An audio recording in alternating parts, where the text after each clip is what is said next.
সালাম আলাইকুম, কেমন আছেন সবাই? আজকাল সবাই ভালো আছেন? এই যে দেখেন সকালের অবস্থা কি এরকম হয়ে যায় প্রতিদিন।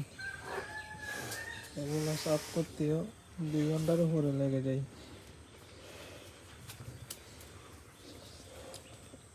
এগুলো যদি মানুষকে সাফ করা হইতো তাহলে কিন্তু জিনজিগিতি করতাম না। এগুলোকে ভালোবাসি তাই এগুলো সব বলি মুসোর মতো হয়ে গেছে সবগুলো।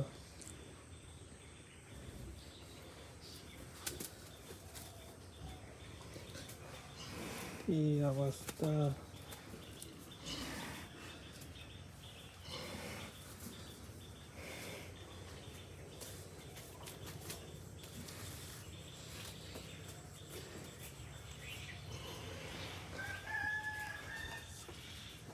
প্রতিদিন সকালের অবস্থা এরকম।